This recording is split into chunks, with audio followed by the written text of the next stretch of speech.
اکتوبر 2017 میں پاکستان میں نئے ہنگامے کا آغاز ہوا۔ یہ ہنگامہ الیکشن ریفارمز ایکٹ 2017 میں کاغذات نامزدگی میں عقیدہ ختم نبوت کے حلف نامے میں تبدیلی کی وجہ سے برپا ہوا۔ الیکشن ریفارمز ایکٹ 2017 کی پارلیمنٹ سے منظوری کے بعد میڈیا پر خبریں آنا شروع ہوئیں کہ گورنمنٹ نے عقیدہ ختم نبوت کے حلف نامے میں خوفناک تبدیلی کا ارتکاب کیا ہے، جس سے قادیانیوں کو پارلیمنٹ تک پہنچنے اور 7 ستمبر 1974 کو قادیانیوں کو دائرہ اسلام سے خارج کیے جانے والے پاکستان کے متفقہ آئین کو غیر مؤثر کرنے میں مدد مل سکتی ہے۔ ان خبروں کے سامنے آنے کے بعد حکومتی اراکین بالخصوص الیکشن ریفارمز ایکٹ 2017 کمیٹی کے سربراہ سابق وزیر قانون زاہد حامد نے میڈیا پر آ کر کانوں کو ہاتھ لگا کر استغفر اللہ پڑھتے ہوئے کہا کہ عقیدہ ختم نبوت حلف نامے میں تبدیلی کا کوئی سوچ بھی نہیں سکتا۔ عوام کی جانب سے جب احتجاج بلند ہوا تو حکومت نے اگلے دن پارلیمانی جماعتوں کے رہنماؤں کا اجلاس بلایا، جس میں اسپیکر قومی اسمبلی سردار ایاز صادق کی سربراہی میں حکومت نے عقیدہ ختم نبوت حلف نامے میں تبدیلی کا اقرار کرتے ہوئے کہا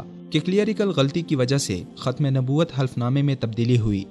میں نے ریکویسٹ کی پارلیمنٹری لیڈرز کو کہ وہ میرے چیمبر میں تشریف لائیں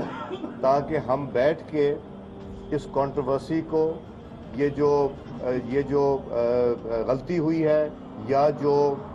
ٹیکنیکل مسٹیک ہوئی ہے یا کلیریکل مسٹیک ہوئی ہے، اس کی درستی کی جائے۔ بعد ازاں حکومت نے قومی اسمبلی کا اجلاس بلا کر متفقہ طور پر ختم نبوت حلف نامے کو سابقہ شکل میں بحال کر دیا۔ ختم نبوت حلف نامے کو اصلی شکل میں بحال کرنے کے بعد ملک بھر میں ایک مرتبہ پھر آوازیں بلند ہونا شروع ہوئیں کہ ختم نبوت حلف نامے میں تبدیلی کے اصل کرداروں کو سامنے لایا جائے۔ عوام کی جانب سے حکومتی وضاحت کہ ختم نبوت حلف نامے میں ٹائپنگ کی غلطی ہوئی کو بھی رد کیا گیا۔ سابق وزیر اعظم نواز شریف نے نون لیگ کے چیئرمین راجہ ظفر الحق کی سربراہی میں ایک کمیٹی قائم کی تاکہ ختم نبوت حلف نامے میں تبدیلی کی صاف شفاف تحقیق قوم کے سامنے لا کر قوم کو مطمئن کیا جائے۔ راجہ ظفر الحق کمیٹی نے 3 دن کے اندر تحقیقات کر کے رپورٹ میاں نواز شریف کو بھجوا دی، لیکن میاں نواز شریف کی طرف سے اس رپورٹ کو منظر عام پر نہیں لایا گیا۔ وصال اردو نے راجہ ظفر الحق سے اس کمیٹی کی رپورٹ کے متعلق دریافت کرنے کے لیے انہیں ہفتہ وار لائیو پروگرام بات چیت میں مدعو کیا۔ راجہ ظفر الحق نے کمیٹی کی رپورٹ کے متعلق بتایا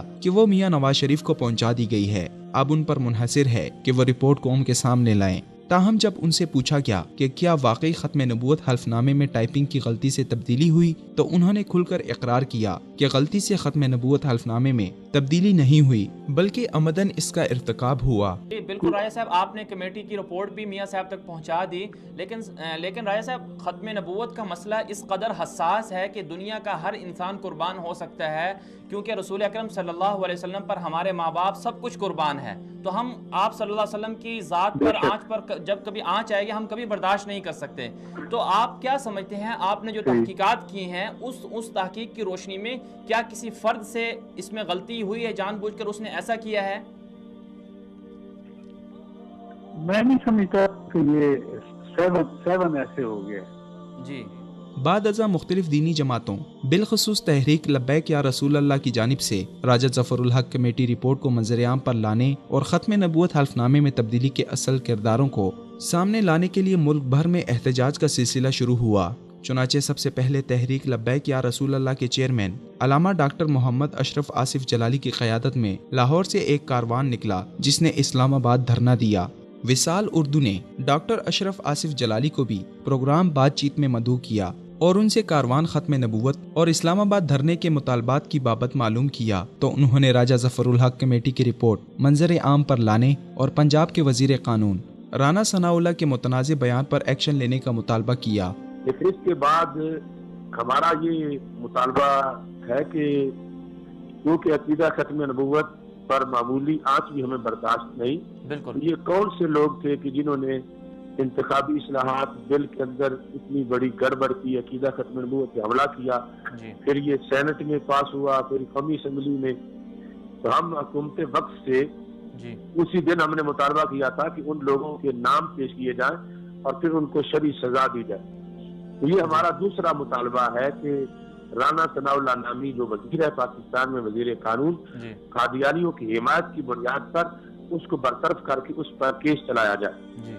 بعد ازاں یہ دھرنا ڈاکٹر اشرف آصف جلالی اور حکومت کے درمیان معاہدے کے باعث ختم ہو گیا۔ ڈاکٹر اشرف آصف جلالی کے بعد لاہور سے علامہ خادم حسین رضوی کی قیادت میں تحریک لبیک یا رسول اللہ کا ایک اور کاروان نکلا، جنہوں نے راولپنڈی فیض آباد پر دھرنا دیا۔ اس دھرنے میں بھی راجہ ظفر الحق کمیٹی رپورٹ کو منظر عام پر لانے وزیر قانون زاہد حامد کو مستعفی کرنے کا مطالبہ کیا جاتا رہا، مگر حکومت نے دھرنے والوں کے مطالبات پر کوئی توجہ نہ دی۔ ادھر اس دھرنے کے باعث راولپنڈی اور اسلام آباد کے شہری اذیت میں مبتلا ہونے لگے، تو اسلام آباد ہائی کورٹ نے سختی سے حکومت کو دھرنا ختم کرانے کا حکم دیا۔ حکومت نے دھرنے والوں سے مذاکرات کیے اور افہام و تفہیم سے معاملہ حل کرنے کی کوشش کی، مگر دھرنے والوں نے اپنے مطالبات نہ ماننے کی وجہ سے دھرنا ختم کرنے سے انکار کر دیا۔ بالآخر حکومت نے 25 نومبر کو دھرنے والوں کے خلاف آپریشن کا آغاز کر دیا، جس کے بعد پورے ملک میں عوام دھرنے والوں کے حق میں سڑکوں پر نکل آئی۔ یوں حکومتی آپریشن اور حکومتی ریٹ کو ناکامی کا سامنا کرنا پڑا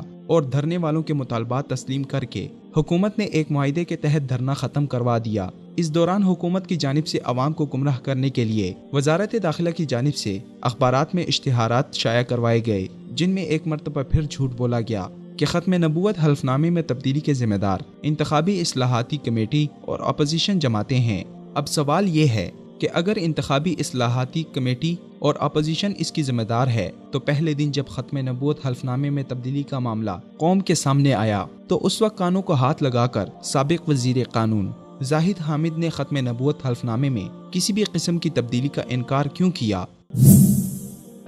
بل میں ایک ایسا نقطہ اٹھایا جس کے میں سمجھتا ہوں ممبران جنہوں نے یہ بل پیش کیا تھا ہاؤس میں، جو رپورٹ پیش کی تھی، ان کو تصور بھی نہیں ہو سکتا۔ اور میں نے خود 2 دن قبل اس ہاؤس میں بعد پریس میں بھی میں نے کہا تھا کہ استغفر اللہ، میں خود ایسی کسی چیز سے مطلب سوچ بھی نہیں سکتا کہ میں ایسی چیز سے کوئی منسلک ہوں جو کہ ختم النبیین اور حضرت محمد صلی اللہ علیہ وسلم کے ختم نبوت پر غلط اثر انداز ہو۔ پھر اسپیکر قومی اسمبلی سردار ایاز صادق کی سربراہی میں پارلیمانی جماعتوں کے رہنماؤں کا اجلاس بلا کر کیوں ختم نبوت حلف نامے میں تبدیلی کو ٹائپنگ کی غلطی کہا گیا؟ اگر واقعی انتخابی اصلاحی کمیٹی اس کی ذمہ دار ہے تو پھر راجہ ظفر الحق کمیٹی کی رپورٹ کو اب تک منظر عام پر کیوں نہیں لایا گیا اور کیوں صرف زاہد حامد کو مستعفی کیا گیا؟ دوسری طرف عوام کی جانب سے یہ سوالات بھی اٹھائے جا رہے ہیں کہ ختم نبوت حلف نامے میں تبدیلی کے اصل مجرموں کو سامنے لا کر کب سزا دی جائے گی؟ کیا فیض آباد دھرنے کے بعد عقیدہ ختم نبوت ہمیشہ کے لیے محفوظ ہو گیا ہے، یا پھر قانون توہین رسالت کی طرح امریکہ اور یورپ کو خوش کرنے کے لیے آئے روز اس حساس مسئلے سے چھیڑخانی کر کے عوام کو مشتعل کیا جاتا رہے گا؟